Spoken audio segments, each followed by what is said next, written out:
Be honest, you probably dreamed about how awesome it'd be to learn anything instantly, like snapping your fingers and boom, you've got it. Maybe you wanted to learn how to do a flip to show off at school and catch your 6th grade crush's attention. Or maybe it was learning guitar, piano, random skills like running faster, jumping higher, or even that viral dance move from 2016. Basically anything to be the cool kid everyone noticed. Now, as teenagers and young adults, what we want to learn might be a lot different. Usually we want something that will benefit us in the long run, something along the lines of business, language, tech, or sports. The problem is, most of us are terrible at learning efficiently. It's not our fault, really. Schools taught us to memorize facts for a test and then forget them the moment the bell rang. Well, memorization isn't learning after all, so it makes sense. Learning is about understanding, applying, and retaining information so well that it feels like second nature. Think back to when you last tried to learn something. Maybe it was a new language, a musical instrument, or a skill like coding. What did you do? Chances are you crammed, you read a lot, or you watched a ton of tutorials. And then nothing stuck. Why? Because most of us focus on input, reading, watching, listening, when we should be focusing on output, doing, practicing, and teaching. It's like trying to learn how to swim by reading a book about swimming. You might know the theory, but the first time you hit the water, you're going to sink. Learning is mainly a contact sport. You have to get your hands dirty, or in this case, wet. Let me just clear this up before we continue. Not everything is equally important. The 80-20 rule, also known as the Pareto principle, states that 80% of your results come from 20% of your efforts. When it comes to learning, this means you should focus on the core principles that give you the biggest return. You want to learn a new language? Don't even think about memorizing 10,000 words. Instead, learn the 1,000 most commonly used ones. They make up 80% of everyday conversations already. Want to play guitar? Master the basic chords before diving into complex solos. In simple terms, once you've got the essentials down, everything else becomes easier. And one technique that can help you master these essentials faster is active recall. Basically, instead of passively reviewing information, you actively test yourself. Not necessarily new, but it's very useful, especially when preparing for an exam.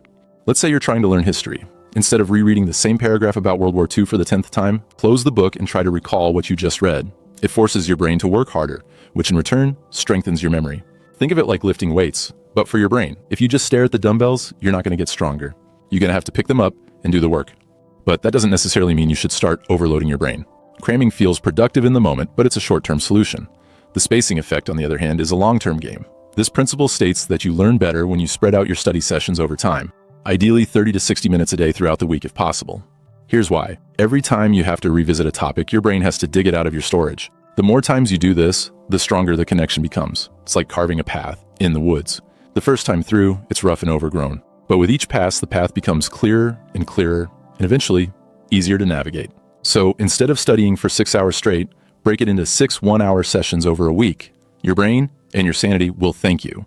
However, as I mentioned previously, you need to get your hands dirty or whatever in order to learn something effectively. And that's exactly why Brilliant, the sponsor of today's video, is worth talking about. Brilliant is an interactive learning platform that actually helps you understand stuff by making you solve problems, experiment, and practice as you go. With thousands of lessons in programming, data analysis, AI, and math, all designed to help you learn faster and smarter. The lessons are built by experts from places like MIT, Google, Microsoft, and more, so you know you're learning from the best. What I really enjoyed about Brilliant is that you're actually dragging, dropping, solving, and testing things from the get-go, a method proven to be 6 times more effective, by the way. Plus, with their sleek mobile app, I'm able to access these lessons anywhere, no matter how much time I have. And yes, it's way more satisfying than staring at a textbook and hoping for the best. Their data analysis courses, for example, are perfect if you're curious about spotting trends or making sense of real-world data from places like Spotify or Airbnb. Or if coding's your thing, their Python lessons let you start building projects on day one. It's practical, useful, and, you guessed it, faster. So if you're like me who appreciates hands-on learning, head over to brilliant.org/someunfilteredguy or scan the QR code you see on your screens. You'll get 30 days of Brilliant for free, plus 20% off an annual subscription in case you get fired up and decide to, well,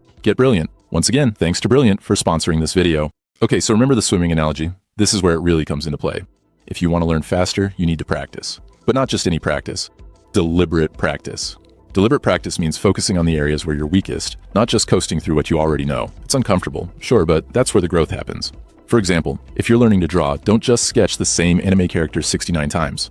Instead, challenge yourself to draw hands, faces, perspectives, or whatever you find hardest. It'll be frustrating at first, but you'll improve much faster that way.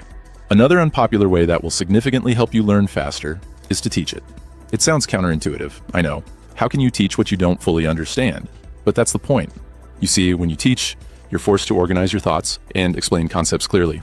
This deepens your understanding and highlights any gaps in your knowledge. Plus, if the person you're teaching asks questions, it pushes you to think critically and problem solve. You obviously don't have to get someone to sit and watch you stutter for hours. Just set up your phone camera, record yourself, and pretend that you're going to be uploading it on YouTube. That way, you'll think to yourself that hundreds of thousands of people might see your video and, well, encourage you to understand what you're teaching even more.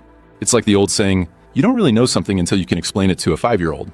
On the other hand, engaging your other senses is another great way to truly understand something and make it second nature. Your brain loves variety. The more senses you involve in the learning process, the better you'll retain information. For instance, say you're learning Spanish. Don't just read the words. Listen to native speakers around you, watch Spanish YouTube channels, documentaries, etc. Then write them down and speak them out loud. The combination of visual, auditory, and kinesthetic inputs creates stronger neural connections. Just like building a house, the more materials you use, the sturdier it'll be. Well, most of the time. That said, learning doesn't have to be boring. In fact, the more fun you have, the faster you'll learn. Set small, achievable goals and reward yourself when you hit them. Turn challenges into games, compete with a friend, use apps that track your progress and give you virtual badges. It might sound casual, but your brain thrives on dopamine. Every time you achieve something, no matter how big or small, it releases a little shot of this feel-good chemical, which motivates you to keep going. And although I said you can use apps that gives you virtual badges for achieving goals, that can also lead you to, well, switching to TikTok or YouTube the second you lose focus. That's why, in order to keep the momentum going, you might want to try putting your phone on silent or closing unnecessary tabs and creating a distraction-free environment. Multitasking might make you feel productive, but it's kind of BS. Your brain can only focus on one thing at a time. So instead of half reading a book while scrolling Instagram, try to give your full attention to the task at hand. But here's where we need to start glazing the proper sleep and enough rest. Both are just as important as effort. Your brain needs time to process and consolidate information, and the best way to do that is through sleep. During sleep, your brain organizes everything you've learned, strengthening connections, and clearing out unnecessary informations. So if you're pulling all-nighters to cram, you're actually sabotaging yourself. Taking regular breaks during study sessions can boost your productivity too. Our brain, just like our muscles, it needs time to recover after intense use. And since we're already here, let's talk about mindset. If you believe you're bad at learning, you'll struggle. Obviously so. But if you adopt a growth mindset, the belief that you can improve with effort, you'll be amazed at what you can achieve. Instead of thinking, I can't do this, try saying, I can't do this yet. That one little word makes a world of difference. It shifts your focus from failure to potential. And most importantly, enjoy the process. Because at the end of the day, learning is not all about acquiring new skills. It's about you growing as a person. And that is pretty simple, actually.